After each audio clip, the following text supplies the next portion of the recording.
too. And you can win some cash in your favorite teams. As Into the Breach, they're winning some cash in this round. This is actually really good damage being dealt and done by the Pistols. Yeah, the problem here for Eternal Fire is even though they've been able to get themselves onto the A bomb site, the bomb is still all the way back at the top of lowers right now, so they're just trying to fake as though they're taking side control. All good and well that you've got the site boys, but you can't do much without the C4. And I think xCloud is just going to stay here now to try and keep the control of the A bomb site for as long as he possibly can, while they go back to collect the bomb. Of course, Woxic's going to be a little bit concerned that somebody might have pushed up and actually gotten control of the C4. Where did they go from here, though? I think that lowest to B is the better option. Obviously, I've got the information that they don't, though. Yeah, that's the thing. When you take your time so much and when xCloud is still alive, you need to kind of commit back and you don't want to just let him die there and give him another rifle. So they are going to recommit towards the A-bomb side and Zentaris. Okay, that's a quick 1, 2, 3. This is Mr. 1.33 rating for you. Yeah, I mean, just systematically clearing out each of those angles as he makes his way forward.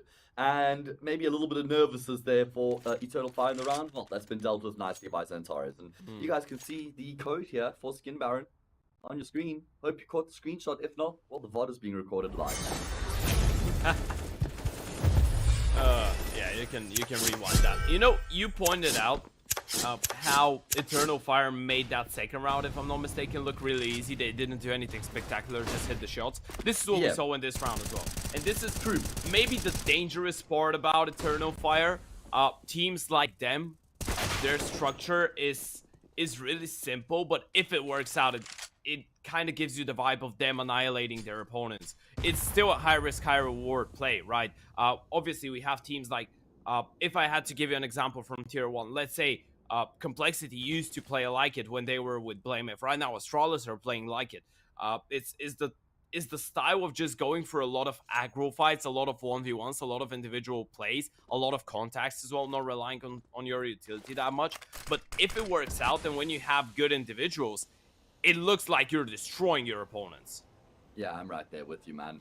And it makes sense that they have that play style as well, right? They're not going to be super in-depth and structured, but he more finds the opening onto Adam, who is just peering below the smoke there. It falls onto Isk to try and lock down the save on site. There are rotations coming through, but he's here by himself right now, and he will fall to E more as well. Give this man more, because he's not full yet. Yeah, Into the Breach, struggling just a little bit, and that was their first full buy. You know, we kind of breezed past those first couple rounds because it was like a couple rusty forces, a couple reinvestments, a couple ecos, but now we're into the big boy rounds, and they've been completely deleted out of this A-bomb site. And you know what's the problem? Again, they give up an early entry. Again, they had a bit of a setup going on towards the A-bomb site. It's not like they were caught out of position. It's not like they were caught rotating. It's not like there was only one player there. No, there was two. Isk absolutely annihilated after getting one kill. Of course, the refrags working out really good for Eternal Fire, but this is the side overpass, and we're already seeing signs of Eternal Fire domination. You know what's kind of ironic is that normally the T side of Overpass is kind of, you know, touted to be quite a technical, in-depth, methodical T side where you need quite a lot of structure. But Eternal Fire, I mean, how simple were they in their approach in that round? Just Zentaris swinging out of lowers, got that first kill onto the player on short. Then you just got the, you know, the fight from Emor. He gets the first kill on Adam. It's not like they're actually getting very innovative with their fights. Same thing again, nice and simple approach, punishing any aggression from the CT side and then shifting themselves into a shape. Whew. Yeah, couldn't put it in a better way. I still have high hopes of when we get into the rounds where Isk gets warmed up just a little bit with that AWP. Obviously, we know Overpass is an AWP-heavy map, so we're looking at him if we want something of a change happening for Into the Breach. But so far, Eternal Fire, they've been doing essentially what they want around the map. It feels like no restrictions are being put on from the CTs. Eternal Fire are getting all the map control that they want. Connector, most of the time just getting picked up for free. Okay, it's not gonna be for free this time. I caster cursed it, sorry Adam. Yeah, I mean, it's still a favorable situation here for Into the Breach as Isk is going to make his way back with 21 points of health. Woxic phases through the smoke. He catches Dobbo with his back turned. He was actually pushing because of all the noise that Isk was making. He thought he was catching Isk off guard, but no, he might get two for the price of one. That was actually, that had the potential to be such a good bait. Only if Dobbo was just sticking to his position, and he's like, yeah, just run away, make some noise, they're gonna run chasing you, and I'm gonna get a kill. If he was looking towards the smoke, he gets the kill 100%, then we could be speaking on into the breach round, but unfortunately, doesn't work out. Dobo with a bit of a mistake there, and Eternal Fire, they're gonna pick up their 5th round. As you mentioned, T-side overpass, normally really complex, normally really strategical. So far, it has been only headshots though for Eternal Fire. Yeah, it's true, and you wouldn't expect anything less from this outfit as well. Oh yeah, yeah. You look at the names in their lineup. You're expecting some nice shooting. I mean, all of these players in their own right, every single one of them has been touted as a star at some time in their career, right? Yeah. Calix, Xcloud, Waltrix, Antares, and more. All 5 of them have been seen as mad fraggers. So it's just a question of... It's the super team is there, but we've seen a lot of super teams come and go for a reason, Ted.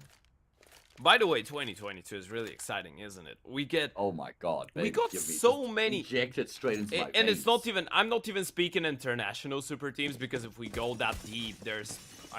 I wouldn't be able to name all of them, but you think of Immortals right now, which was the last dance of Fallen and Fur, right? You think of... That's a Brazilian super team. Then you have Eternal Fire, which is a Turkish super team. You have Skate being summoned as a Bulgarian super team. There's so many of those. That makes it so intriguing, and I love the fact that not everyone is going over to the dark side, just joining all the international projects, but they're trying to make something work with their own regions, and they're actually doing a fair job. Like, we're yet to see how the Brazilian project works out, but Skate and Eternal Fire are already showing some good results.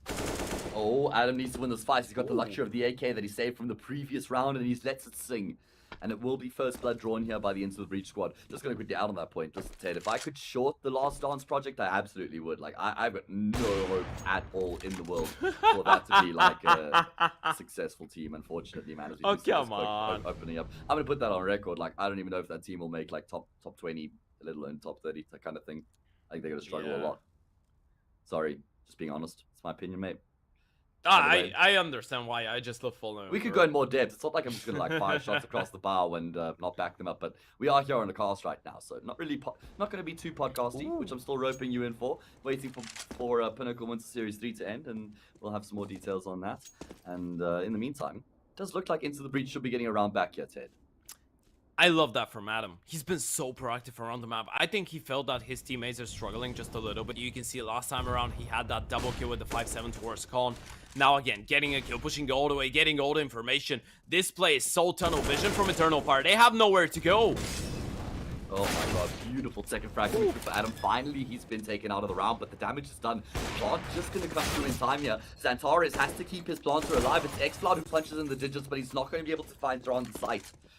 And finally, Into the Breach do answer back with the round of their own after winning that pistol. They lost 5 consecutive, but they're back. And listen, you were talking about Adam, and I'm right there with you, man. I love this guy on the CT side because he is the playmaker for Into the Breach. On Dust 2, he's pushing up middle. On Ancient, he's fighting mid, he's fighting ledge. He's constantly that force who's getting into the faces of his opponents and unsettling on them on the T side. And I feel like a team like Eternal Fire, Adam might be able to be very effective against them because there's probably quite a few gaps in their attack, right? Yeah, exactly. Especially against Eternal Fire, because you know they're really up front. They're playing that high risk, high reward style that we spoke about. So most of the time, if you go aggressive somewhere, there is a good chance that you get a single player holding that position without anyone able to refrag, or even finding a gap where there isn't anyone. And I love that from Adam. He's still being proactive. He feels like his teammates are struggling just a little bit, and like a true leader, he wants to show them how it's done.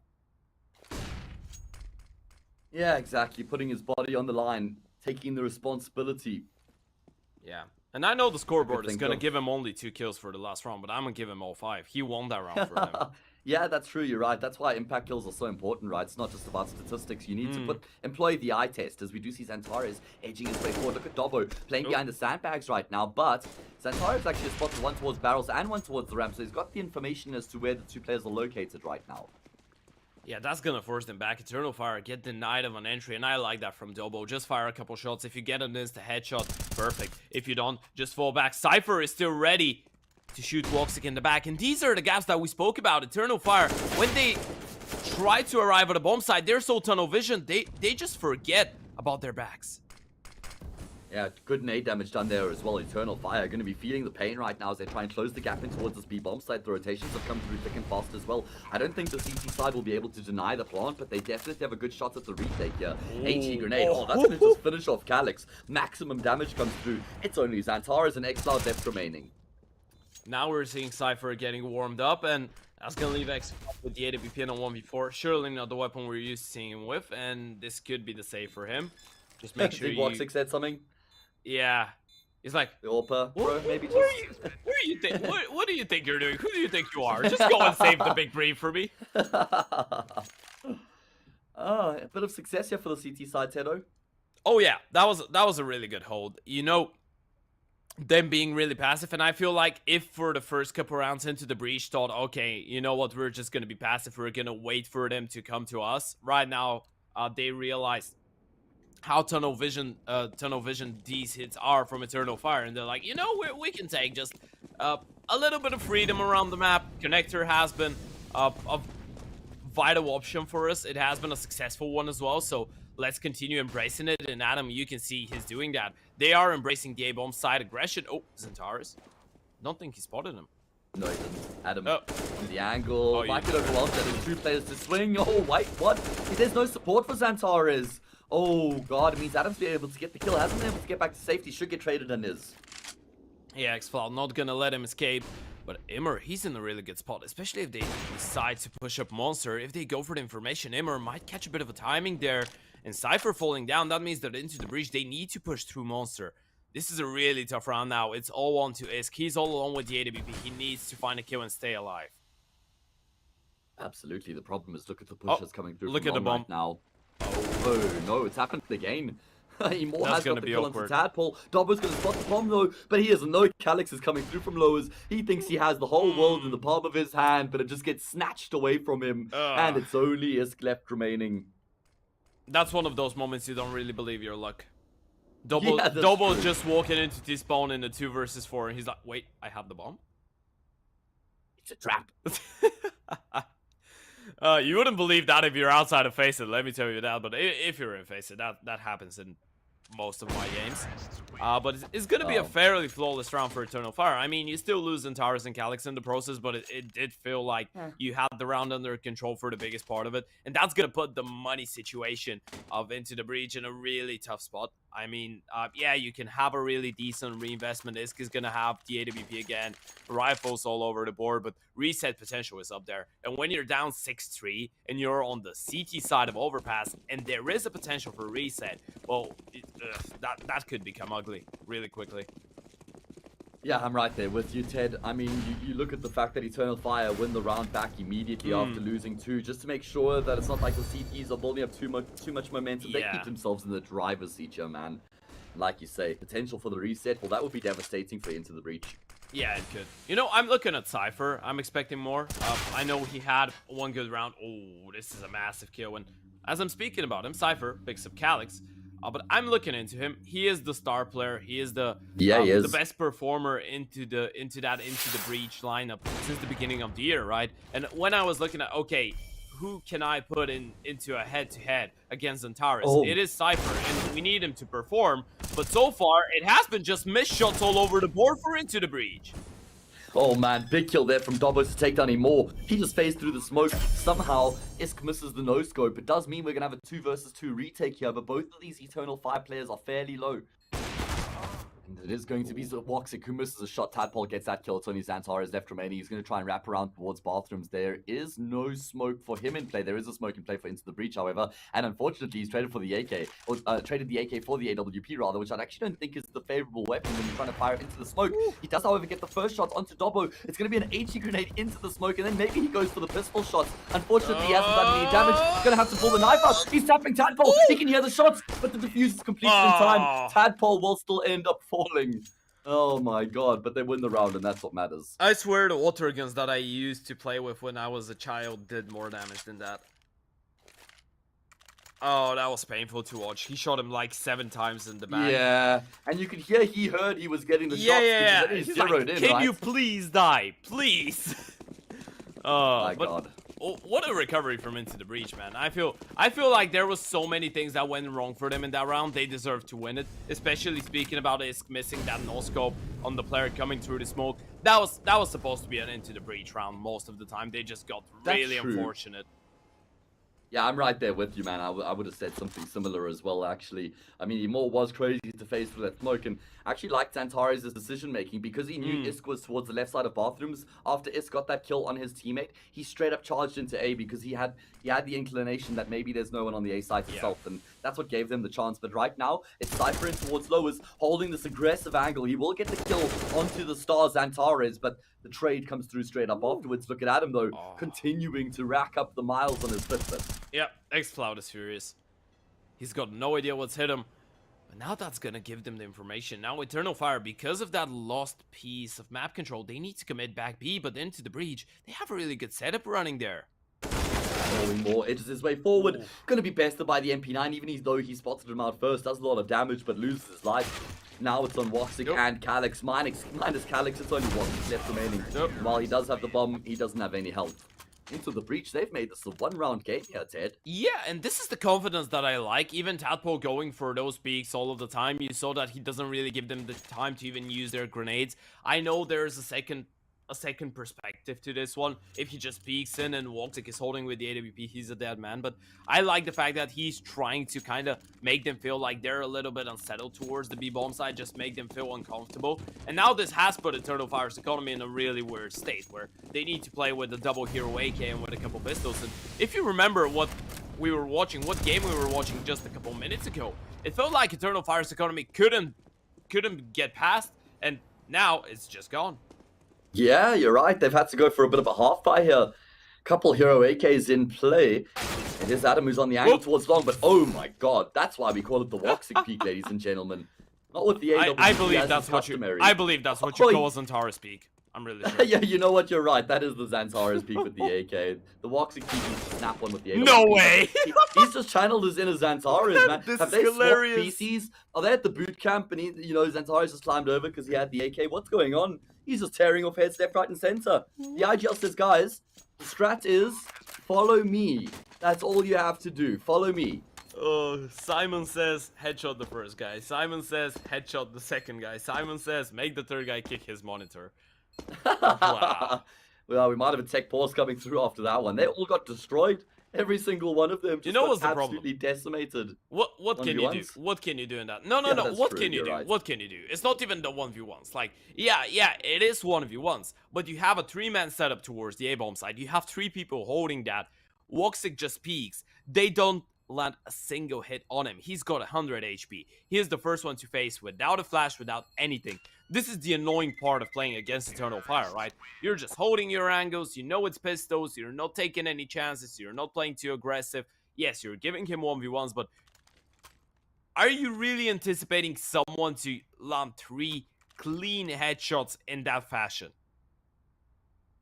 I mean, the thing is it's so crazy when it comes from Woxic as well, because it's not even Xantares.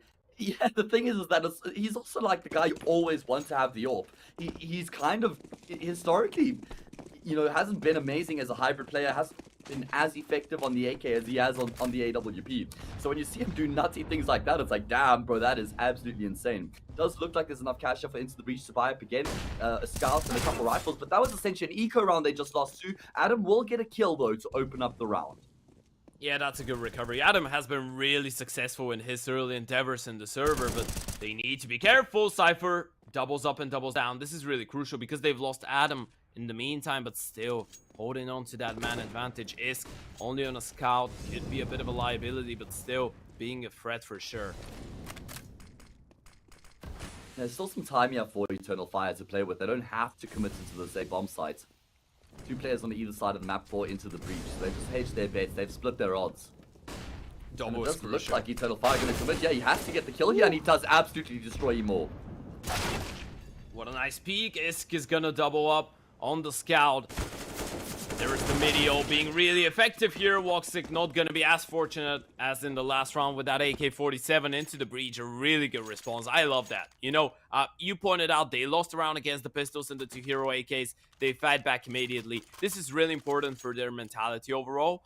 Still Yeah. a really successful T side for Eternal Fire. Still, I think Into the Breach are going to be feeling just a little bit sad with how less rounds they got on the CT side. But if you actually take a look at the past couple rounds, as soon as we got into the buys, Into the Breach have been winning a lot. I think they've won, what, 6 out of 8 full buy versus full buy rounds, which is, for me, really successful. No, you're incredibly accurate. Yeah, never mind. That's a successful start to the round for him, though. Single-handedly taking the fight in Monster Tunnel. That's what this guy does. Yeah. He doesn't care if you're by yourself or not. He doesn't care if he has the disadvantage or the advantage. He backs himself to win every gunfight that he takes, and it's exactly what he does on this occasion. But I'm there with you, mate. Into the Breach have been very impressive in these gun rounds, and I just love the initiative that they've taken on the CT side. Mostly been Cypher and Adam, right? Cypher in towards lowers and Adam just poking and prodding. Right now, though, it's Eternal Fire in towards the B side. Once again, Double has to step up. Now they know where he is. Dontaris and Calix, they pick up another double, and yeah, Double gets 1 kill, but Woxic is there up close with the AWP using it as if it was a shotgun. Still, I must admit, by the way, I tried looking over it, but I love the King Snake gloves on Woxic. Really sexy. Oh, yeah? Yeah, really sexy. I'm gonna have to get another look at those there just to make sure I'm remembering the correct ones. Insane. Never been much of a glove man myself. No. This is not that great. Still a nice combo though. Still a nice combo, but we're looking for Woxic right now. I like Calix's wraps. Those like security tape ones, those yellow ones. Those are really nice. I guess they're just hard to find a comparable or a compatible knife to run with. Not a lot of yellow knives in there. Yeah, maybe like a light green. I don't know, a fade or something like that. Nice, a marble fade maybe. Yeah. I don't know. Either way, Isk, nice shot there from him to open up the round. Xantares fades from the round, and with that the half as well. He's done here on the T side. Nimber, looking for success towards B. This time around is going to be Double with the 5-7, and this is looking just a little bit more like it for Into the Breach. Looking at the 8-7 half. Now not impossible. Xfloud and Woxic in the 2 versus 5, of course. If they were to win that one, that would have been that would be cruelty. Kind of impudent as well. I mean, surely not, right? Just let them have it. They deserved it. They played such a nice round. And look at where Adam is once again. This guy's always in the backlines, and this is a common theme, by the way. He does this on the CT side of every map. If you play against Into the Breach, you have to know Adam is going to be running at you every single round on the CT side. And if you don't, like, that is the easiest example of the fact that you just haven't done your homework and watched any demos, because he does this every game. What a weasel. Woo. What a weasel. Nice kill from Xfloud. Is there any chance here? Do you believe, Ted? Nah. I don't. Nah. There's the setup. Xfloud goes down. Woxic low on HP. Isk doesn't really matter as he's got the ult. That's going to be 7 rounds for the CT side of Into the Breach. You know, I'm actually happy with this one. I think it turned out quite well. Eternal Fire might have hoped for a couple more considering how this one started. It was a 5-1 lead for them if I'm not you're right. If I'm not mistaken. But Into the Breach actually recovered quite well. We take a look at that. They've won, what, 6 out of 9 rounds as we got into the full buys, which is, for me, in my book, it's a successful CT side. Yes, they lose the first half, so it's not going to be that great, but that's because of the conversions. They actually did well in the buy rounds. I mean, yeah, you consider the fact that they were down 5-1 at one stage. They won, what, like 6 of the next 9 rounds or something like that to finish off the half. So they're going to have a bit of momentum coming into this T side. And Cypher, well, he's gotten off to the perfect start. I mean, Woxic hangs around for a little longer than you normally would with the USP. You just want to check it, see if you can get some information and early fights, and you fall back. But he does go for the repeat, and that costs him his life. Yeah, wasn't ready for the pit 50 on the other side. I'm ready for the E-house Nimmer, though. I really hope that a lot of people run into him. Oh, he's blinded up right now, hugging the wall. He has to hear all the footsteps. They don't consider him, but he does actually get traded out, unfortunately. There was a really good chance for him to find both of those kills and get his team in the advantage. Oh, but Eternal Fire, they stack towards the B-bomb side. They have all 3 players here Into the Breach. They're going to have a tough time clearing that one out. Oh my god. Xfloud essentially gets triple peeked there towards barrels. Now it's on Xantares and Calix tapping away. Xanti gets 2, looking for a 3rd in the round to finish it off as well. Doppo could still be within a chance here. Needs to isolate these fights. He's desperately trying to right now, but Eternal Fire just aren't giving him that luxury. They're forcing him to make the next move. They're forcing him to completely expose himself before they take the fights that they so desperately desire. It's a prolonged fight, a war of attrition right now, but it feels like the end is inevitable, and it is going to be Calix who closes off the round. That's one of those moments when Double realizes, okay, I've got all the time in the world, they're not gonna peek into me, but I'm essentially screwed. Exactly. I have nowhere to go, I can't get into a favorable fight, I just need to get lucky there, tapping away on one of the players, and then potentially trying to finish off the second, but it was always gonna be a really tough one. I still like the effort, but man, the read from Eternal Fire, the stack was just too powerful, and Zantara's getting that second kill, this is massive, because at that point, the third player can just fight with him, they double peek, and there was not a lot of chances for a double, even though he's used to double peeks because of his name, but not in that scenario, not meant to be. Yeah.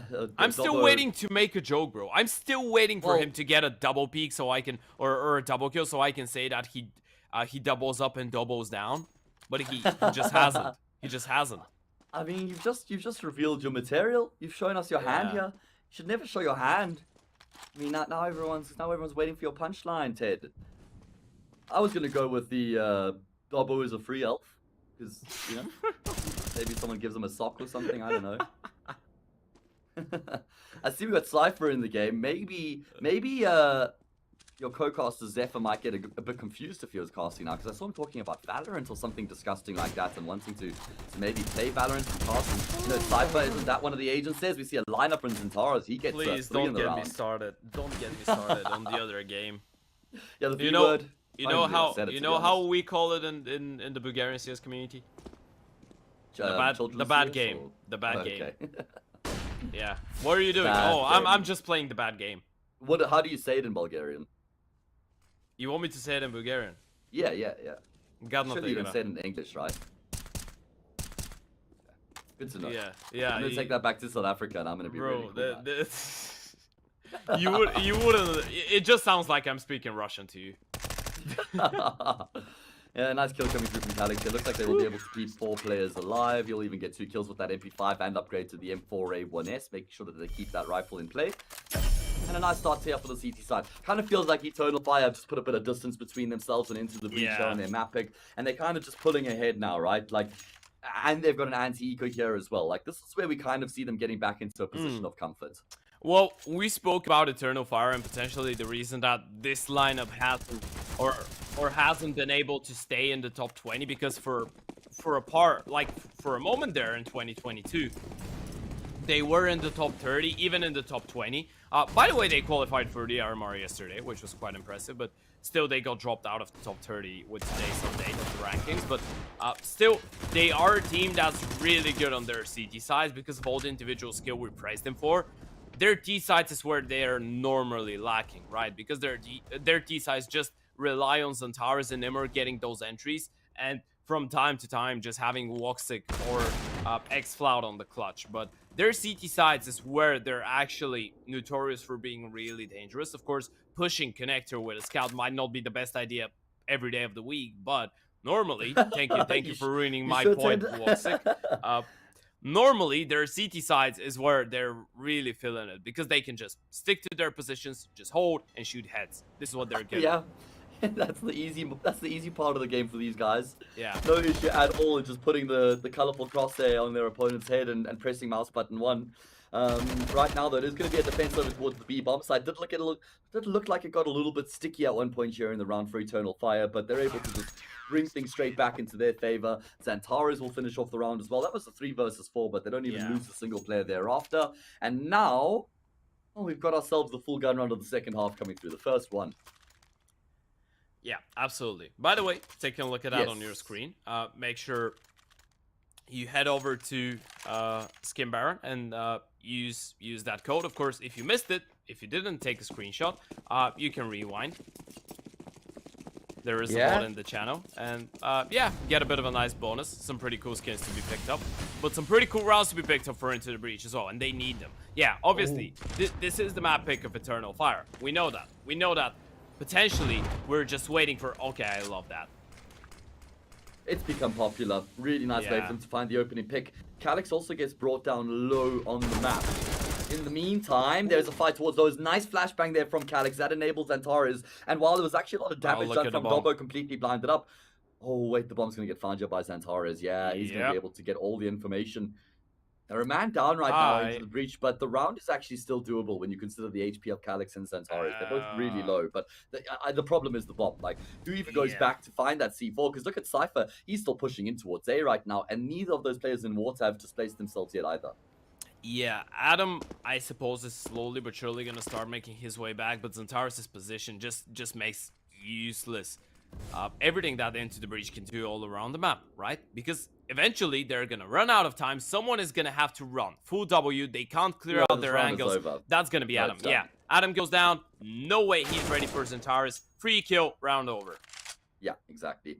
Doesn't matter, even if Tadpole gets those entries on the B bomb site, makes no difference whatsoever. You know, and that's the problem with leaving the C4 so far back without actually making sure there was no chance of anybody getting on top of it, because you couldn't really afford to pull Tadpole off and go back with Adam either, because then you forfeit all that control and you've got nothing to go back to with the bomb, right? But you also have no round to win if you don't have the bomb in the first place. So a bit of an oversight there from Into the Breach, which is unfortunate, because they got off to a nice start there with that nade stack to get the first kill in the round, and they did a lot of damage as well. But now they're gonna have to eco again, and things are starting to look bleak here on overpass. Yeah, you know what's not looking bleak, but rather sexy. What's not looking bleak? I didn't hear you there. Rather sexy. I think it's the headset from Extrafy. Oh, I see. But I was about to tell the people something about it, but a birdie told me that you actually got a goodie box, so you got a lot of stuff. Yeah, I was fortunate, man. Extrafy came up clutch. I mean, I needed it as well, Ted. I needed it. You should have seen my keyboard. You should have seen my headset, mate. Like, these guys saved my life. Extrafy, guys, head to their store, click the banner below the Twitch channel, use the discount code WINTER10, and you can get a store-wide 10% discount at Extrafy, leading peripheral makers in the world. Based in Sweden, design in Sweden. It doesn't get better, Ted. Yeah, must be great. Screw the privileged. I didn't get anything beside a headset. Oh, we know you love you, Ted. And mate, I needed a Daniel in South Africa. They saved my ass. Trust me. Oof. Oh, Loxic. Get the third. I mean, those were against the saving players. You would have sworn there was a pistol around, Ted. Yeah, I almost forgot he had an AWP, and now it's gonna get thrown over. Love that from Tadpole. Think about the economy. Actually, really nice from Centaurus to use the USP in that situation, because if he uses the AWP, he probably only gets one kill, right? Yeah. No, it's the right decision. Absolutely, it's the right decision. Yeah. He's not going to be happy about having to reinvest into the AWP, but the good news are that he is the only one to go down in that round for Eternal Fire, which means that now the money is still going to be looking really great. Of course, they can look at the Pinnacle odds. They're heavily in the side of Eternal Fire. We understand why. We can see why. They've been playing a really good game on Overpass. Of course, you want to take advantage of those. Make sure you head over to the About section of the stream, click the banner below it, and use our code WINTER22 upon sign up. As Into the Breach, they need to use, I don't know, I can't make up anything funny of a promo code for them to win a round or the map, but they need a promo code. Yeah, they need promo code word.exe. Yeah, that's the promo code, word.exe. Yeah, they need exe. Oh god, don't we all? 13-7, it's do or die here for Into the Breach, I'm afraid, Ted. This half has gotten away from them very quickly. Was it not 8-7 on the half? Am I remembering incorrectly? Yep. Oh man, they haven't won a single round here. This is looking rough. No, that's the tough part. That's the tough part of Overpass. He's done. He's not actually trying to play incredibly disciplined Counter-Strike anymore. He's just seeing red, he's smelling blood, and he's drawing it as well. That's the tough part of Overpass. This is why yesterday I put on the BLUEJAYS stream. He's like, this is one of the most city-sided maps ever. And I'm thinking, okay, it is city-sided. Why does a tier 1 player and an IGL say this is one of the most city-sided maps? This is why, right? Even if you're a team that's semi-decent on Overpass, you're going to be semi-decent because of your CT side. As soon as we get onto that switch, as soon as you actually realize how much depth you need to have on your T side when you're playing against a team that's actually good on their CT side, this is when you realize how hard that T side on Overpass is when you're playing against someone that knows what they're doing, right? Because Eternal Fire, Overpass is such an open map. If you're not controlling well on your offense, Eternal Fire is just going to be pushing everywhere, and this is what they're doing right now. They're getting the entire map. Yes, Is can get a couple pickups. He can pick up a couple kills. Doesn't change the fact he's been completely surrounded. Eternal Fire just have the entire map under their control. Oh man, Ted, that's such a good point that you make, man. And you know what really pushes that point home is the fact that it's not even like Into the Breach have been getting into the sites. They haven't been getting close. They've just been getting shut down and picked off as they try and take ground and make their way forward to party, playground, long, lowers. That's why they've never even been able to make some sort of an execute happen because they don't ever have the numbers, which really just reaffirms what you're saying about Eternal Fire getting into their faces, suffocating and starving them of map control. And now it's 14-7. And this is why I like the fallback from Into the Breach. They're not going to try and play the methodical approach out where they take lots of time in the round to structure themselves. They say, let's just try and brute force our way into this B-bomb site for a change. Yeah, and well, let's see how it works out. There's the split going on. Double leading the charge. Cypher is actually going to pick up that first kill. Calyx already on the rotation, but Isk is going to find another tadpole with a third. This is a bit more like it. I like that from Into the Breach. You realize that if you're taking your time, you're giving Eternal Fire too many possibilities to go for aggressive plays. So you know what? You just send it. Yeah, full send. That's exactly what it was coming through from Into the Breach. Does look like Eternal Fire want to consider having a crack at this retake. Nice flash comes through there from Woxic. No way. Molly as well. I'm not still incredibly convinced. There is still utility here for the Xantares though. That's going to be a smoke onto the C4. Oh wait, maybe this is actually doable. This is going to start to get a little bit scary now for Into the Breach, but that kill onto Woxic should seal the deal. Xantares is just going to look to inflict some further damage. Great shot there onto Cypher. He still has the volley to play with, but I think he has to stick to the fuse in the smoke, and this has been well played by Tadpole. Just looking to keep himself alive. Xantares will finish off and get 4 frags in that retake. Won't be successful, won't live to tell the tale either. But he does maximum damage. This is actually massive from Eternal Fire. This is massive from Xantares. You look at the money, normally it's vice versa. Normally we're taking a look at the T side. If they do so much damage, we're going to be thinking, okay, so now surely the CTs don't have money. They're broke, they win the round, but they have no one surviving, so it doesn't really matter. It's the other way around. Into the Breach, they're on the T side. They get a bomb plant, they get the round, but they have no money. They're screwed because of that 4K. And it's not the case for Eternal Fire because of all the rounds that they've been winning consecutively. Now they can rebuy without thinking a second time about it. Look at the utility of Into the Breach. They're going straight through here. They're breaching into this B-bomb site. It's going to be Xplark on point up first, but he just gets absolutely destroyed by Cypher. There's no further resistance on the B-bomb site initially until Calyx is left out in the open, but he will fall victim to Cypher as well. I actually think that kill came through his teammate, you know. Either way, bomb plant will be secured, and all 5 players stay alive, and I think on this occasion, Eternal Fire are going to have to go for the save. They don't have the luxury of that economy behind them anymore. Yeah, man, oh man, what a response from Into the Breach, just back-to-back bursts into the B-bomb site. These are some really cool calls from Adam coming in. I feel like giving respect to Eternal Fire is not what you have to be doing right now. Even if you've written off Overpass, which I think that it could be just a little bit too much to think about Into the Breach actually winning the map. Getting a couple rounds like that, it just boosts your confidence before going into Nuke. And you want that T-side confidence, right? You're going to be starting on the offense on that Nuke as well. And arguably, Nuke could be considered a more CT-sided map compared to Overpass, or at least the same. And you would need that confidence. You would need your entry players to be feeling well. You would need everyone to be feeling brave enough, going into the bomb sites with confidence. This is what the T side is all about. And right now, just Into the Breach showing us that they can send it, they can hit the shots, and they can make it look easy, pretty much as the T side of Eternal Fire, even faster than that, which is notoriously really aggressive. So it's impressive to be faster than the fastest. That's really good for them. That's really good for them. Thing is, how do Eternal Fire change things up now? Because they've been caught off guard twice in a row over towards that B bomb site, and now Into the Breach are conditioning them. They're not going for the fast B once again. They know that they would have forced Eternal Fire to readjust their setup, and that would have created space elsewhere on the map, and that's exactly what's happened. Now we see Into the Breach changing things up and taking all the free control towards the top side of the map. Yeah, that's just Adam showing us that he knows his ifs, buts, and maybes. He knows what a proper reaction to those previous 2 rounds would be. If he was the IGO to be calling on the CT side, he would call the exact same thing. So he's like, yeah, I know what I would call. Let's just try and capitalize on that. And right now, Into the Breach, I love that contact play. They might not be ready for it, and Calyx, he's gonna get caught. Oh man, Xantares is going to be the first man up here towards long, able to get a kill. That gets his position away. His teammate going to come charging through the smoke. It's Xplark and Xantares. He continues to get kills as well. I love how he just paused momentarily there to allow Xplark to come through from the dumpster, take the attention there, and then Xantares gets a second kill as well. And it's only Isk left remaining. I don't think he's been spotted up, but Xantares is ready, waiting, willing, and able. So there should be no chance here for Isk to win this round, and there we go. Job is done now that they know where he is. Yeah, this Mountain's gonna get pushed through. Xantares not even giving him the respect of waiting for a double peak. He's gonna solo it, and 28 and 9. Yeah, we can understand why he's soloing it, but that was again a really good idea from Into the Breach. Just Eternal Fire destroyed them. The reaction was really good. I mean, they had to recover into that round after losing the first one.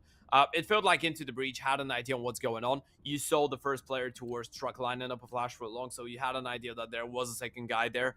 And I don't like the idea of just trying to solo clear that one. I think Adam peeked that completely alone. There was no one behind him. It's not his mistake that he's trying to clear it out. The mistake is that there is no one to back him off, because if you manage to refrag Xantares there, you might have a chance. Otherwise, you're just gonna get deleted pretty much as Double did in that round. I mean, that's just kind of where you have to just roll your chair back out from under your table and put your hands behind your head and say, all right, yeah, that just happened. Not much I could do about that, mate. Don't be sad. Hopefully his... Oh, yeah, Dobbo be sad. Dobbo is not a free alpha anymore. Calix is, yeah, taking control. This is a problem, though, because he's going to have to hope that his teammates can get across the line in the round if they're still going to be staying alive in Overpass. 15-9 right now. They need to win 6 consecutive rounds to take this to OT. They've only been able to win 2 rounds and a half so far, Ted. I mean, it's looking like the result that we expected to happen is going to be taking place. Yeah, a pretty steady and controlled overpass, I'd say, for Eternal Fire. Still Into the Breach could be happy with how many rounds they managed to win, considering this is one of their, if not their worst map in their but Xantares looking for the 30 bomb, gonna get denied. Oh, it's so painful when you get up to 29 and you just get instant headshot. And now if they win the round, he's gonna be fuming. I missed on it. Yeah, he's going to be so upset. Never going to be content there, 169. Who would be happy with the win? Woxic with the no-scope does look like he's going to be pushing the boat out, and the victory here for Eternal Fire. Yeah, that's going to be it. Calix getting the final 2 kills and the final 2 pieces of the puzzle that Eternal Fire managed to solve on Overpass. They get themselves in the 1-0 lead against Into the Breach. Of course, ladies and gents, this is not over just yet. They need one more map on the board. We're going to be heading into a quick little break, and we're going to be right back with Nuke, the map pick of Into the Breach, to see if the UK representatives will be able to force a decider. Stick.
Eternal Fire kicked things off and finished things off in style on Overpass on their map pick for their first game of the main Swiss. Now we're on Nuke, the map pick of Into the Breach, and we're looking at those 5 young UK players to try level things up and potentially take still decider. I'm your caster Ted. Joining me is the sexiest voice below the equator, Hayes. I love how you save yourself there. You go below the equator because that's the competition. Man, I'm casting with an Irish guy normally. I can't say things like it. I can't go for. Yeah, no, fair enough. I mean, it doesn't really get better than the Irish accent, so that's fine. I'll accept that L for now. Right now, we'll see how this pistol round goes down. As Eternal Fire, as you said in the previous map, they had the choice of sides. They've chosen the CT side as we would have expected, and it does look like they're gonna have to try and defend this B-bomb site. Yeah, it does look like it. X-Flout gonna be tucked behind the box. They are gonna clear him out, but still doesn't stop him from getting a kill. Not a second though. Dobo there to deny. He is the only one that could be doubling down in this server. Oh man, nice kills coming through, just making sure there's pretty much no chance for Eternal Fire to complete the retake. What a statement being made here by Into the Breach on their T-side pistol round. They actually won the pistol round in the first half of Overpass as well, and then they lost to the Force Fire afterwards. So let's hope they can convert on this occasion. But, you know, starting T-side Nuke and sort of just having that luxury of winning the pistol round is such a nice way to begin your campaign, especially when you can convert it and just go clear 3-0. Means you've got 12 rounds in the rest of the half. If you can find like just 3 of those 12 rounds, you've got a 9-6 half, and that's already like really nice. So let's see if Into the Breach can convert this. Yeah, you can take a page of Eternal Fire's strat book on Overpass and how things went there for them. You mentioned them losing the pistol, but then they converted. They got the initial 5 rounds of that Overpass. Yeah. They did start on the T side as well. Yes, they struggled later on just a little bit, but because of those 5 rounds, they ended up even winning the half. And I think that if you're Into the Breach, getting 6-7 rounds on the T side, as you mentioned, is going to be more than enough. So, yeah, hopefully they managed to get the conversions here. Actually, something we kind of forgot to mention. This is a really interesting matchup for another sake as well. Eternal Fire are a team that has made playoffs in the Pinnacle Winter Series. In the first and the second edition so far in 2022, right? The first one, they made it into the quarters, where unfortunately they did lose to Copenhagen Flames. The second one, they made it to the first stage of playoffs, then they lost 1-2 to Gamer Legion. Whereas Into the Breach haven't had that much success. They did go through the regional Swiss in a fairly convincing fashion, going 3-1. Actually, an interesting prospect of them. They're yet to play a best of 3 that plays out on only 2 maps. In all 4 best of 3s that they did play in the regional Swiss, it went to a decider. Okay, that is an interesting point there, Ted. Let's see if that's going to be true here in the main Swiss stage as well in their opening game. Certainly some tougher opposition here against Eternal Fire than what they would have had in that initial stage, but they have been in good form, and it's a good point that you raised there as well.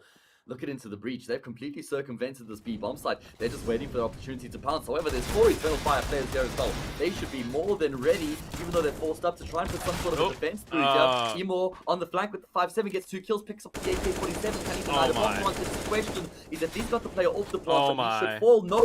Calix and Voxic find kills. There's only Dobo left remaining, and he's standing tall on the 1v3. No time. First 2 frags, but there's no time. I look at the top of the screen. There's only 1 second left on the clock, and the job is done. Voxic wins round. I don't even think Voxic knew there wasn't that much time, by the way, because Voxic was sort of swinging out when there's around 1 second on the clock, if I'm not mistaken. What a crazy turn of events. They overthinked it.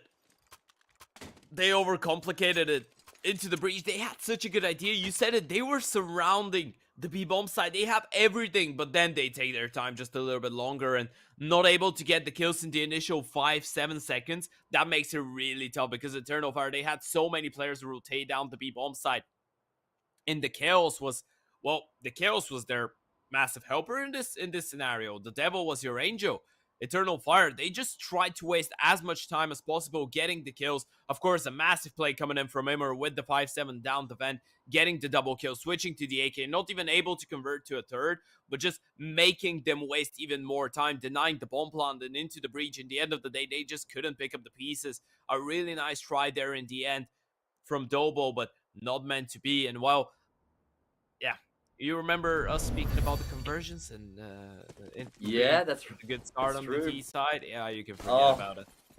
We painted such a beautiful picture for them, going up 3-0, maybe a 9-6 half in there somewhere. We were looking into the distant future there, Ted, but unfortunately, it's a completely different reality that transpires. Maybe not unfortunately for the Turkish boys over at Eternal Fire. Okay, so another thing to mention for Eternal Fire is the huge success that they had yesterday, right? They were able to qualify for the European RMR when they beat Anonymo. So that's another really big opportunity for this team. That's going to be in Bucharest. So yeah, I'm sure they're feeling really, really good right now as a team. Man, these RMRs, they've been hectic. Crazy. Yeah, so many top teams, like top tier 2 teams, weren't able to qualify, and so many teams. Look at Ecstatic. Yeah, look at Ecstatic, look at K23, look at Skate. All of these teams crumbled. And then you have teams like, let's say, Sango, that surprised me really well. I wasn't able to read the fact that they would qualify. They managed to surprise me. I'm impressed, I must admit. A lot of teams that you wouldn't be ready for actually managed to qualify. That just makes it really interesting. We're gonna have a lot of underdog stories going into the major, I hope. Well, for now, it does look like it's going to be a hit towards the same bomb site that comes through. Calyx doubles down, and that does leave his team in a favorable position. However, there's still a retake to be made here. Maybe a chance for Into the Breach in this post-plant situation. As checks towards the vending machines here, but he doesn't see anybody, so maybe this gives Woxic a chance to get through in the back lines. Oh, and Cypher's got only a Digo. This is actually a favorable fight for Woxic. Needs to land the shot. It's the headshot. No chance given in ISK. Even though he's got a nice wrap, I think they know. I think they're going to be anticipating it. Woxic goes down, but now ISK, he's not going to be ready for the other backstab. I think they're just sticking it, and yeah. Hits on Xantares, not on Flout. I think he's just got enough time, though. Yeah. They're going to be alright, okay. Alrighty. 2-1. Eternal Fire able to string a second round together, and they actually do convert, so that's going to be putting some pressure onto Into the Breach now, who might consider going for a force buy here, Ted. Just because of the amount of economic damage they dealt in the previous and the bomb plant they might be talking about that right now. I think it's a bit of a question whether you want to go for a half buy and just make sure, okay, I finally get a proper buy round, or you want to continue trying to crumble the economy of the CTs. But I like the passive approach, just because you realize you don't want to be giving the Eternal Fire too much momentum. Of course, if you guys want to carry on with the momentum, you can head over to Pinnacle, click the banner below the stream, and use our code WINTER22 to take advantage of the odds. Cypher has taken advantage of the odds of the Tech 9, giving a headshot to Xantares. Super aggressive from Xantares there to phase through the smoke like that when you're hearing so many footsteps. I mean, it's quite a ballsy play to make. And now it's all on X-Cloud on the B bomb side. He's got so many players here. Actually, there's 4 coming through down the vents, and he will be able to get the first kill. Maybe that buys a bit of time there as he takes Cypher down. Yeah, now they're gonna be afraid. They realize they've given him a one-way smoke with that one, so they're gonna wait for it to fade, and that's gonna give enough time to Woxic to go for the backstab. Yeah, unfortunately for Into the Breach, they've missed their opportunity. Yeah, they should still catch X-Cloud. How on earth is he alive for so damn long? No ammunition, but he stayed alive for so long that his teammates were able to come through here. However, ISK, it's a 1v6 turn 1v1. He won't expect more on this angle, though. Never would have thought him to be there against the wall. So unfortunately, he will fall in vain, but still, good attempt and a lot of damage done by the T side in their eco round. They barely invested, and they got themselves 4 frags. Exactly, that was a half buy. That was just a couple of great pistols with it, and they did so much damage. This is really good for Into the Breach. This is them just doing some really good preparations here for the first buy. And by preparations, I mean now if you win that buy round, you're going to be resetting the CT side economy. It's not like you need to win against 2 or 3 full buys to get yourself that nice anti-eco and the bonus rounds. No, you need only 1. Oh man, it does look like Xantares is still looking to try and commit towards this aggressive outside play right now, but he's just so hyper aware on the fringes of these smokes. Now he jumps up on the box, but that will cost him his life. Maybe would have been better off falling back, taking his profits to the bank after getting that first kill. Because now he leaves his team in a bit of a worse off position. You know, 4v4, 1-for-1 trade. That favors the T side at the stage in the round. Yeah, that's the bad part of having Xantares on your side. Not a lot of bad parts, truth be told. He's a really good player, but from time to time, that over-aggression could actually cost you. It did in the previous round as well, when he pushed through the smoke. He pointed that one out against the pistols. Now, after getting the first kill, he knows that he's... If there isn't the flash, like, if there is a nice support flashing, he goes for the peek on top of the box, fine. Without a flash, you're just going down. Absolutely, mate. Does look like Into the Breach have just paused things, though. You know, they've got Cypher in towards Secret, so he could sell some sort of a fake if he wants to. Woxic is going looking, and oh man, great shot there from Woxic to land. That's going to be forcing the hand of the rest of these players. They have spotted him more out on top, but that baits Calyx into the fight, and the Silence Rifle will reign supreme. 3 kills from the heavens, and Into the Breach sent to the hells. It's actually mad that Woxic goes for a peek like that, isn't it? He just turns his back towards the entirety of outside. He's tunnel vision towards Secret. That's the reason I think Into the Breach weren't ready for a play like that. There is no logic for Woxic to go for that whatsoever, but apparently he just saw no one. He was really curious towards outside, and this is why Into the Breach paused it for a second. You pointed that one out. They were waiting for Eternal Fire to make that kind of a play, but they were maybe thinking inside. They were thinking cut, lobby, ramp, something like it. They were never thinking Woxic out of mini with an AWP. Man, okay. Sorry, I'm just making sexual noises right now because Eternal Fire are just getting my juices flowing. That shot there from Calyx was saucy, man. I think they're gonna be delighted after hearing that one. I mean, Calyx has just been dominating the safe sides. I mean, another triple kill for him. As Xantares will finish off the round as well. 5-1 for Eternal Fire. It's a flawless round from them, Ted, and that's big for their economy. Yeah, absolutely. The multi-kill potential in this lineup is insane. I mean, especially when you see that it's not Woxic, it's not Xantares to be having the best game of their lives. It's not even Immer. You know, they're getting the kills, but it's Calyx to get all those multi-kills towards the A-bomb side, and this is a really dangerous prospect because if you're Into the Breach, you're kind of limited in that scenario, right? You go outside, you have a Woxic and a Xantares that are every day of the week gonna be really tough to deal with. You head over towards ramp, you have an X-Flout, and of course the rotation again of Woxic. The only place where you can actually isolate the AWP is towards A. But then you go A, you have Calyx who's getting multi-kills all over. Yeah. Oh man, it does look like Into the Breach is trying to turn up the heat in the round here as they burst aggressively towards the A-bomb site, but they're just getting shut down left, right, and center. Because Eternal Fire were able to find the initial kills for free, it meant they could just play the trade game thereafter. So even though they were losing players in the process, they were getting kills as well. And it meant that it's just Dobbo left remaining. 1 versus 3. They don't know exactly where he's coming from. He's got the luxury of time on his side here, and he's got the bomb on his back. But still, I mean, this just feels like it's out of reach. Seems like he's run out of fortune in this one as well. A 1 versus 3. Not a lot of places where he can go, actually. He's afraid to go even down the vent. Not aware of the whereabouts of X-Flout in that scenario. But Eternal Fire, they're able to deal with these ones fairly easily, and I'm actually impressed because that was a good round from Into the Breach. I mean, you're creating so much chaos, you're opening up so much space, and then oh, look at that. Madness. I love that from Woxic so much. Carry on your points and then we'll get back to that. By the way, this is the King's thing. Okay, yeah. Yeah, that is nice. I mean, how do you feel about the combination with the Talon, with the Doppler? Yeah. I like it because the handle of the Doppler is wide as well, so it goes really well with the. That's true. You're right. That is a nice combination. The blue and that sort of like beigey color is also very nice, right? Yeah. So, yeah. I guess these are gloves that go well with everything. They go well with everything because they're so sick. Little fashionista over here, Ted and Woxic. You guys just got the swag, man. 6-1 though, Ted. I'm just saying it's starting to look dire here for Into the Breach. They've lost 6 consecutive rounds. They won the pistol. Yeah. That's all they've won so far here on the map. It's their map pick. Yeah, T-side news. Tough times ahead. This is why we were so concerned. This is why we said that Eternal Fire would be really gassed about how the veto went because, well, we can see that their CT side is really comfortable. And Into the Breach, they might not even get to play a lot of rounds on the CT side if this continues like it. Look at Woxic. Look at where he is with the AWP. All alone, pushing all the way towards under silo, getting the kills, and well, he's already back. But Cypher, he is fighting back in this one. Oh man, big trade there from Calyx. He was very low, so the fact that he gets a kill before he goes down is a really good job. Still a 2 versus 2 though. Will they expect to arrogance Xantares towards heaven on top of the rafters? Oh, it's a free frag on Tadpole. Can't really fault Tadpole for not considering that as late as it was, you know, after he'd got that early control. And now it's Isk left remaining. Been smoked off. He's looking for a gap.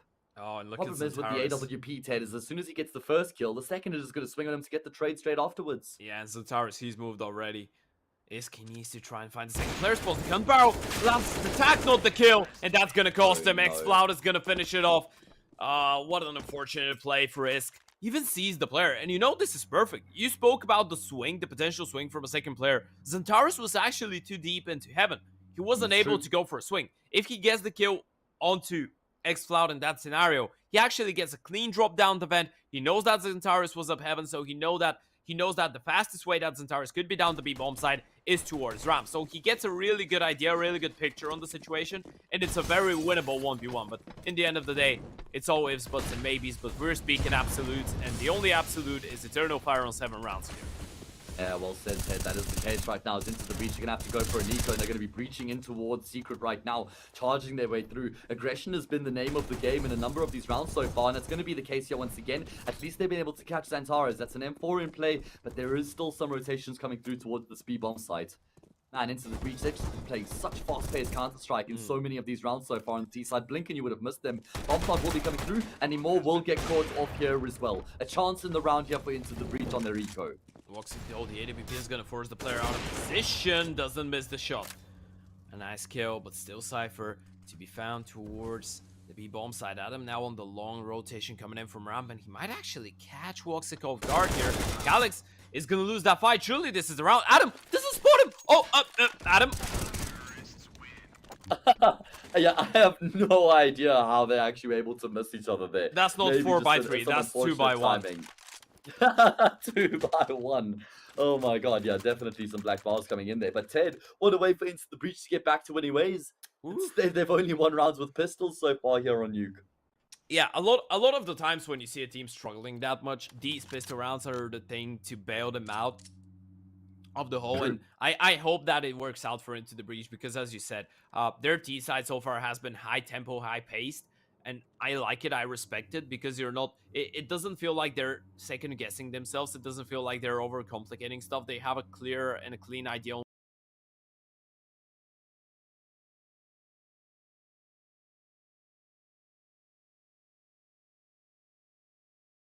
work out. They just get completely shut down all over the place. But now they actually get a chance of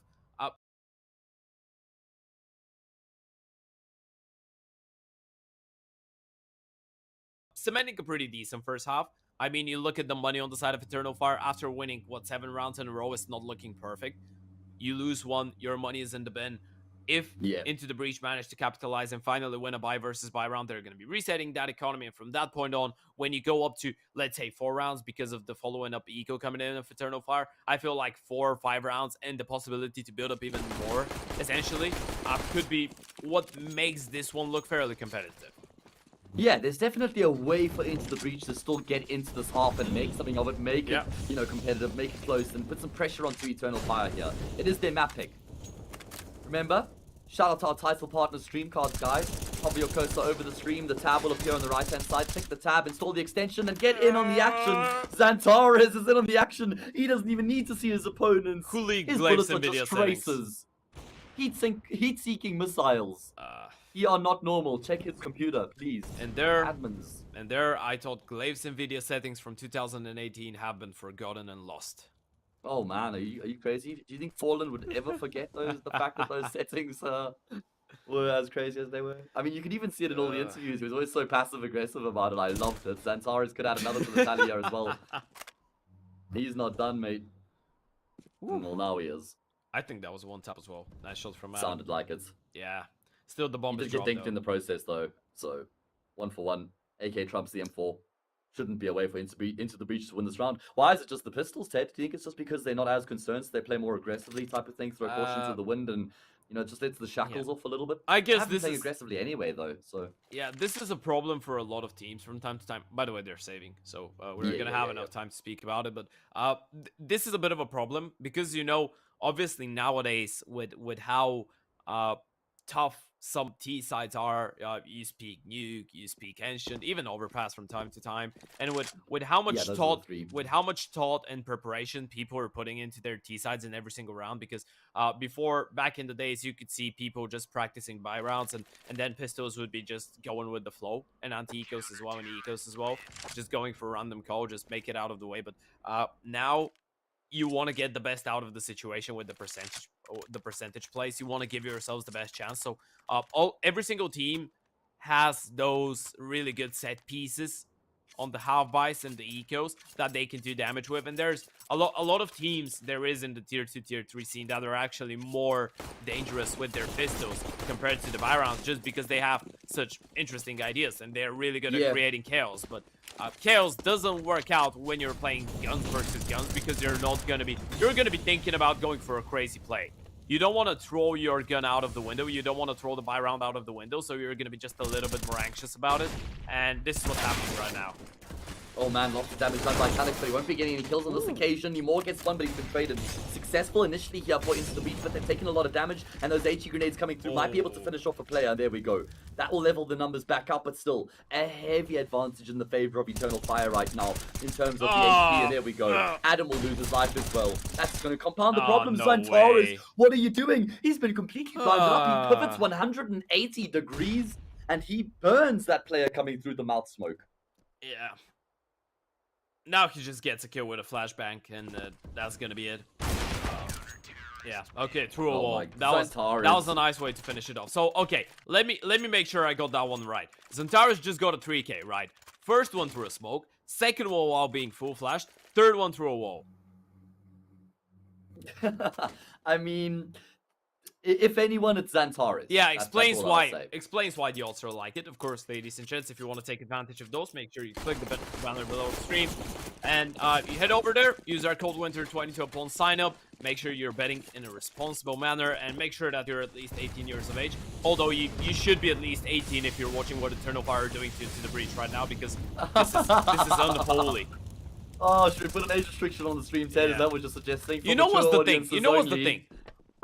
I actually like how Into the Breach are approaching their T side. I think that they have some cool ideas, but it's really, you know the old saying, everyone has a plan until they get punched in the face. This is what's happening right now.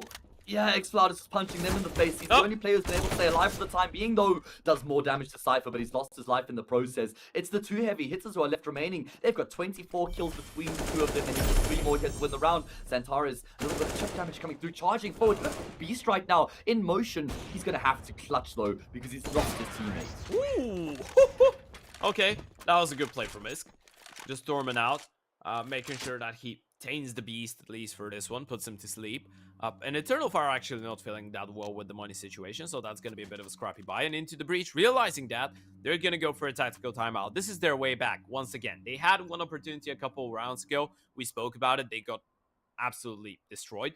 But now they get a second chance. They win this round. We're looking at actually a fairly competitive first half, if they do. Yeah. They can get 5 rounds on the board, potentially 6, which is going to be phenomenal considering how things started. I mean, it's the first gun round they've been able to win here as well, right? So yeah, at least that's a little bit, something to get excited about for Into the Breach squad. They do just keep things simple as well, get themselves down towards that B bomb site, surround the site itself, execute their way forward. They did get a couple initial kills before they went in towards B, and it was actually xCloud who was proving to be a problem. Yeah, true. But yeah, they navigate their way through successfully. Must-win round here, though, Ted. I mean, obviously, 3 rounds is just not going to be enough on this T side for them to stand a chance. Yeah, at least 4 or 5 needed, but Eternal Fire at least going to be on a bit of a liability buy here. Still AWP as dangerous as ever. I like that for Cypher. He's going for the Robs play, but Xantares is ready for it. He's played against Robs. And they're gonna double up. 2-man advantage. Make that after Woxic picks up double. Calix with another. Calix with the double. And this is what Into the Breach were afraid from. They tried this round a couple rounds ago again. Didn't work out. Doesn't work out now. Into the Breach just get absolutely destroyed after winning a round. What a response coming in from Eternal Fire. And the big problem is Hayes. They didn't even get the bomb down. Yeah, the thing is, I think if you asked Eternal Fire what sort of a CT side they would like to play or against the T side, they would say, let's have a brawl. They want gunfights, Ted. Yeah. You've got Xantares, you've got Woxic, Calix. These guys are getting up into the Breach's face, and Into the Breach are fueling that fire. They're taking the fights. They're giving the fights to the CT side, right? And Eternal Fire are thriving. So, Into the Breach are kind of, playing into the hands, I think, a bit of the strengths of the CT side right now, as they open up with 2 kills here once again, add a 3rd to the tally. Yes, it's an anti-eco, but I think 11 rounds for Eternal Fire is pretty much enough to call this in the first half. Based on what we've seen so far in the series, back to Overpass and here on Nuke as well, I would be surprised if Into the Breach would be able to win win this map with just 4 rounds, let alone 3. Yeah, that's in the first half, that is. That's a really worrying sign as well, because the half buy was the only working option that Into the Breach had. This was what granted them their first round after the pistol. And now they just got destroyed, which just shows that the last one was a bit of a flop coming in from Eternal Fire, and actually they're not going to be giving them round wins all of the time. Yes, they get a double kill, but it's that late part of the half that it doesn't really matter for Eternal Fire. All that matters is winning the rounds, and if they get a 12-3 half, this one is over in my book. 11-4, I'm still considering it because, you know, I love doing that comparison. 11-4 in CS is like 2-0 in football is the most dangerous lead. Things could easily spiral out of control, but when you're up 12-3, and you know that they've been really effective in the second pistol rounds. They won it on overpass. The conversions have been really good. And even if Into the Breach managed to get the pistols, they just crumble with the second or the third round. You know that Eternal Fire are the team to pick up a couple more rounds in the beginning of the half. And Zantaris is getting kills like that. How can you even give Into the Breach any chance? I mean, he just heard the squeaky door open, he starts firing the shots through the vent, the AWP gets taken down, he more doubles down through the smoke there as well. It's just misery for Into the Breach. Finally, a kill comes back for Dobbo, but it's looking like Eternal Fire are on course to make this 12-3 halftime scoreline. I mean, yeah, kind of just reaffirms what we were saying. You know, Eternal Fire, they've been known to even pick nuke in some of their games, especially, you know, back when they started this team. Yeah, the timing couldn't have been better. Thought he more might go for the knife. You won't actually end up getting the kill. There's a lot of damage. But, so the fact that Eternal Fire get the luxury of nuke and they get to choose on the CT side is just such a crazy combination. Yeah. And it's been too much for Into the Breach to try and deal with, unfortunately. Yeah, that's the risk we spoke about, right? Not only Eternal Fire getting their best map and the worst map of their opponents getting picked up as the first one, but then Into the Breach pick into a nuke. That is, first of all, a CT-sided map. Maybe not as heavily as before, but it's still a fairly CT-sided map, especially for a really heavily CT-sided team such as Eternal Fire. You pick it up as a second one. That means that if the Turkish side has a good showing on overpass, if they build up the confidence, if they convert it quite easily, which, yes, Into the Breach managed to win a couple rounds in the end of it, but it did look like a convincing fashion victory for Eternal Fire for the biggest part of it. Then they can walk into nuke with massive confidence and the CT side, and this is the result, 12-3. Oh man, I mean, if the game's not over already, it certainly would be if he's win this pistol round. Let's see what the plan is going to be. It's numbers stacked up in lobby right now. How many players on the A side for the CT side is the question. I think that there's nobody. In fact, I think they're playing for the retake on A right now. There's 2 towards ramp, 1 in the vent. And actually 1 towards hell. So they're going to play for the retake, and they don't have a kit or utility. Oh, I'm not sure how I feel about this, Ted. I think this is going to be a really tough round for Into the Breach to make happen. Cypher would love to get a couple tabs. Walks out. Xfloud is going to take him down. Xfloud with a second. Walks sick with 1 more. And Adam is finally going to fight back, but this is complete obliteration of the defenses of Into the Breach. You look at that knight on the logo, he's dead.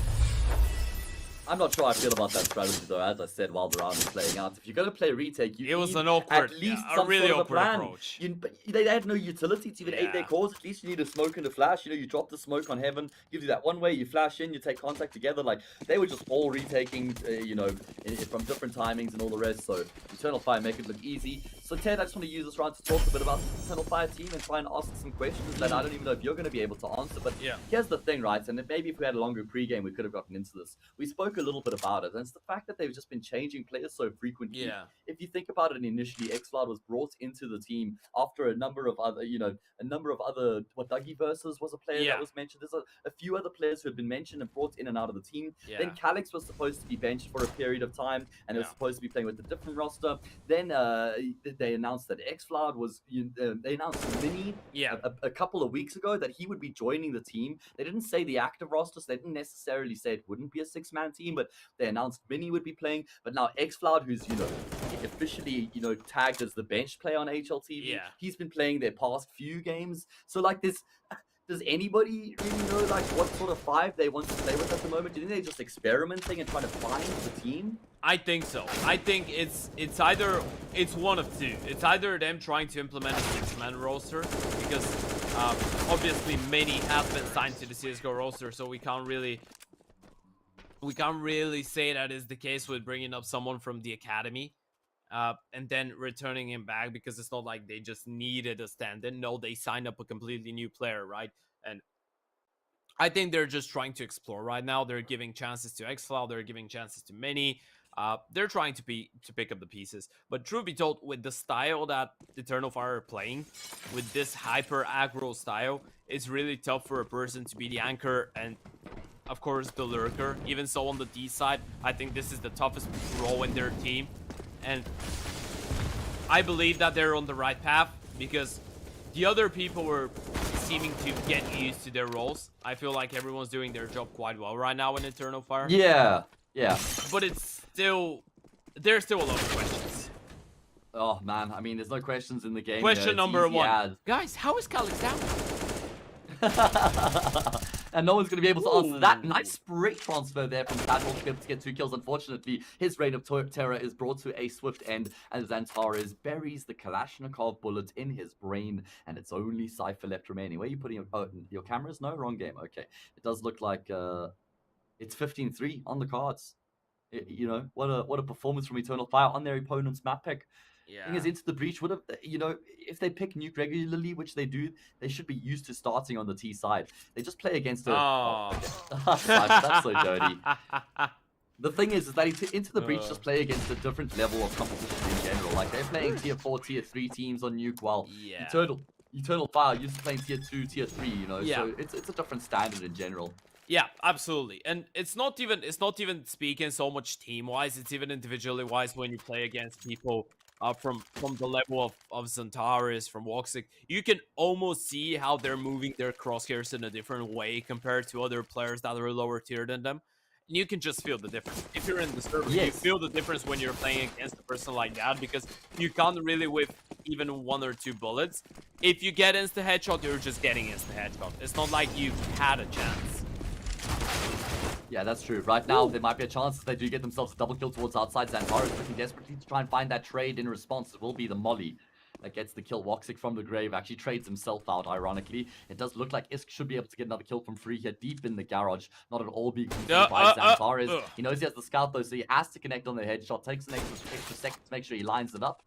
Now it's a 4 versus 2. Into the Breach on course to find their first round here on the second half. And this could be the easiest chance that actually Eternal Fire have at closing this one out. Yeah, I guess it's 15-3, so there's going to be a lot of them. But a fairly scrappy buy coming in from the CT side, but that aggressive play from Adam towards outside catches them off guard. So far, Adam has been... I actually appreciate him for the effort that he's been putting in, considering they're losing 3-15. He's got 14 kills. He's normally the IGL and a bit of a supportive player as well. The guy that you throw in, actually a mad stat, because you know Xantares is attempting a really big percentage of the entries of Eternal Fire, right? Adam has attempted 30% of the entries of it Into the Breach. This is a mad statistic, because normally Xantares is one of the guys with the highest entry attempts. He's got 28%. Adam has got even more than that. So he's an IGL. Is that in the series alone or in general? No, in general.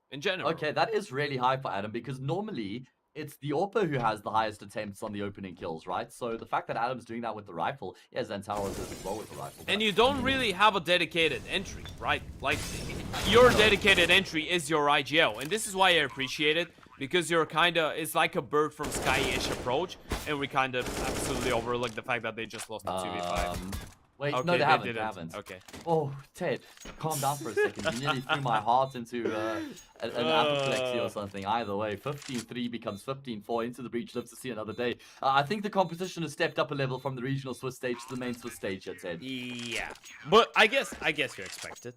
You have a lot of really good teams coming in here.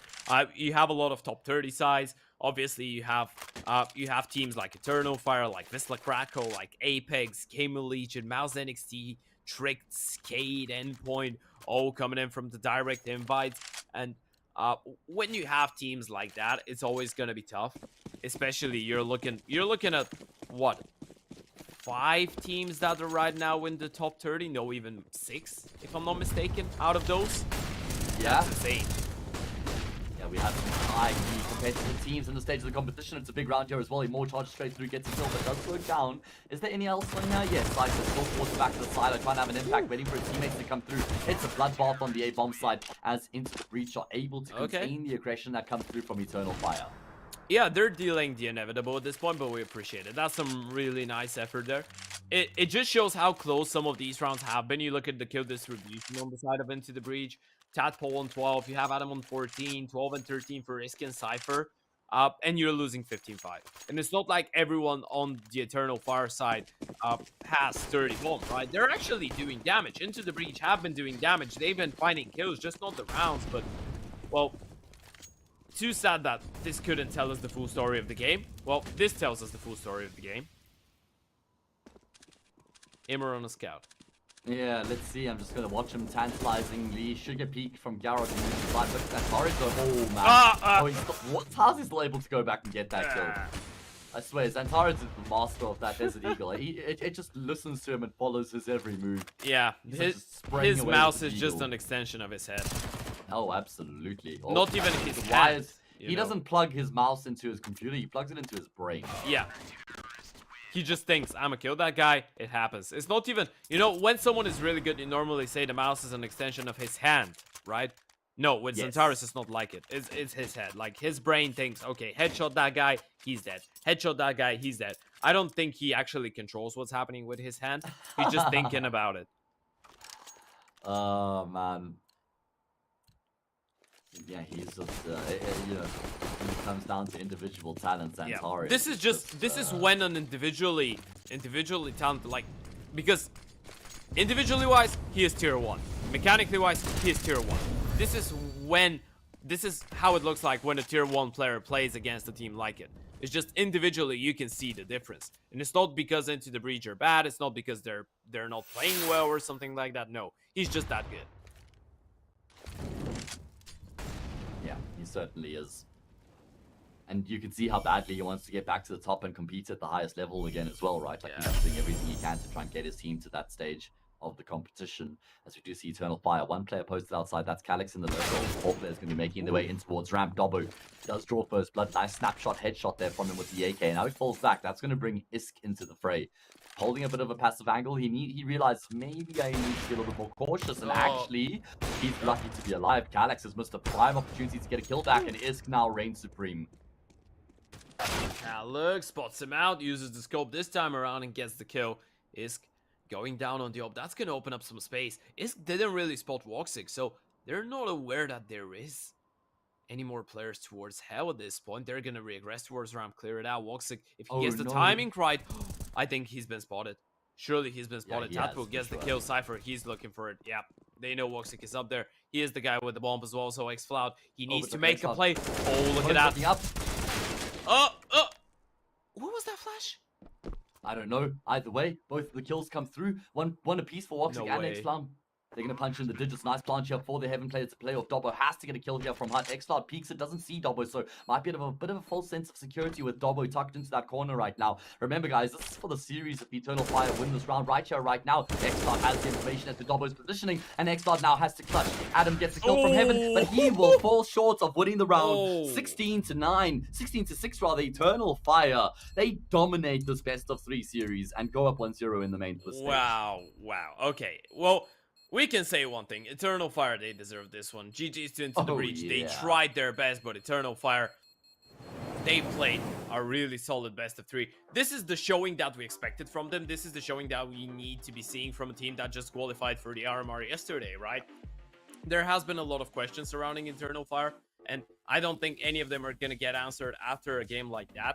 But that just shows us that at this point, Eternal Fire are a team that might still lose to teams that they're supposed to beat, but when they are supposed to beat someone, when they're heavily better than someone, they beat them. And this is not because Into the Breach played a bad game. I'm actually intrigued to see how they do further on, but after this one, unfortunately, they're going to be moving into the 0-1 bracket. Quite unfortunate that they draw Eternal Fire in their first matchup, but, well, we can't get the best out of the situation every time. Yeah. Speaking of the bracket, let's bring it up. Let's have a look at the way that things stand after that first game is completed. Trick were also able to get the win over Young Ninjas. So they will be alongside Eternal Fire in that 1-0 bracket. the opening games of the main Swiss stage have been completed, at least the first games of day one. Next up, we have a few more games coming through, don't we, Ted? On this stream, we are going to be having Vizsla Krakow against Ungentium. That's going to be coming up in an hour and 20 minutes, guys. And the other game on the other stream is Mouse NXT against Astralis Talent. So be sure to check that out if that interests you as well. But Ted, we're going to be bidding the good people farewell for now. Guys, thank you so much for joining us for the game here. Eternal Fire reigns supreme. I mean, a dominant performance from them, and definitely a team to keep our eye on throughout that main Swiss stage and expect them to make it to the playoffs. We will be taking an extended break because of how quickly that game went. We'll be back in about an hour and a bit with that second match, so get what you need done, and we'll see you then.